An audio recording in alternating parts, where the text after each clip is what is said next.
Okay, something has been going on in these weeks because it cannot be possible. This is the second, it's not the second week, but in these weeks, a lot of stuff has happened live streaming, whether it's on Kick, on Twitch, and now it has happened again. Before we had Raja Jackson going and doing whatever he did to an unconscious man, and now we have another fellow human, sadly human, that beat his girlfriend live on Twitch. I don't know how this can keep on happening, and I don't know how these people are not banned, and they keep on popping up. This person specifically, the poor decision maker, which username is incredibly telling by the way, has now been exposed again, and I don't mean exposed because this is from his live stream, has been clipped beating and dragging his girlfriend by the hair out of the room while streaming, while she was naked. How does this keep on happening? How do these people have a platform, and why are they all somehow popular? Apparently this is not the first time that it has happened, and this guy is still streaming, so I mean, nothing actually is being taken as a consequence for this guy. But I don't want to say the video is gruesome. The video is not gruesome, but it's horrible. I don't want to show it because I cannot probably show that, and the girlfriend is naked, but I can probably put some snapshots of what's going on.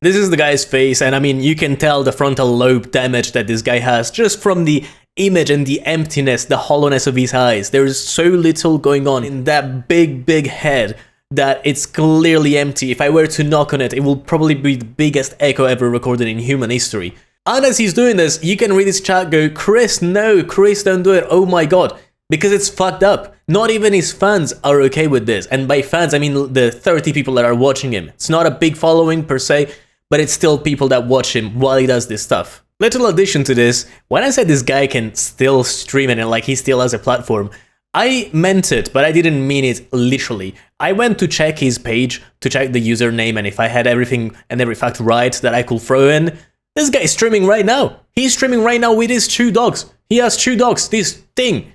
I don't know how that is possible, and nobody in chat seems to pass it on or like have any care about what just happened whatsoever. It's the same people in the chat that were there before, it's the same people in the video, literally zero care, they don't give a flying fuck about it. And to me that is absurd, it's absolutely wild that something like this can be a thing.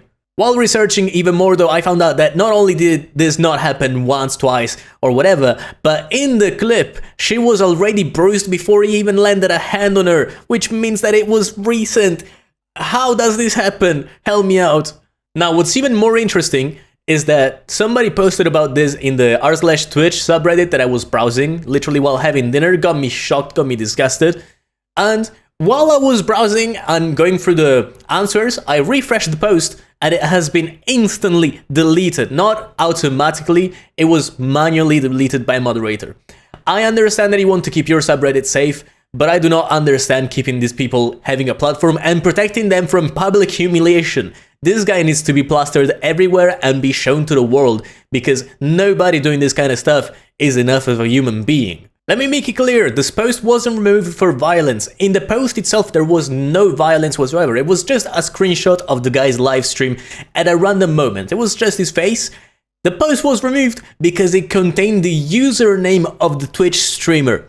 And the screenshot had the username. God forbid you try and put the name of the person you're trying to say is doing some horrible deeds on his live stream. The Reddit police is gonna come swarm you, swat you out of your own home, and take your PC off of your hand. How dare you do such a thing? This guy not only should be banned off of Twitch, this video should be used as evidence against him to charge him with domestic assault. This is absolutely beyond the lines of what you should be doing in your life, not even in a stream, in your life. I thought when we had COVID and a lot of fucked up stuff were going on all over social medias, Twitch specifically because it was booming, everybody was in their homes, it was the worst. But I don't know what's been going on 2025, but everything that happens keeps on getting worse and worse and worse and worse. Apparently though, while other people keep on suggesting to her, because she's also part of the community, that they break up, she doesn't listen. She's back in a relationship, which is not her fault of course, this is a toxic relationship, it's abusive. You cannot blame on the abused because most of the times they don't see what's going on. But Jesus Christ, you're being beaten on live, I'm not gonna say live television, but live broadcast. You're being beaten in front of people that are watching you. That is the most humiliating place you could be put up as a human, probably. And you shouldn't want that. You shouldn't make up for that. You shouldn't take your boyfriend and go like, oh, it was a mistake, it's all good. No, it wasn't. It happened in the past. It will happen again. This is absolutely horrendous. Somebody really needs to give a wake-up call to these people, and some police officers really need to get this guy out of his house and put him in some jail cell. This is absolutely insane, and I know I have a following of some people that may not be so interested in this, but you know what, I'll just publish it because I think people need to know about this. This needs to be spoken about, and these people need to be taken off of their platform. Yeah, a pretty critical situation, but that's about it. See ya.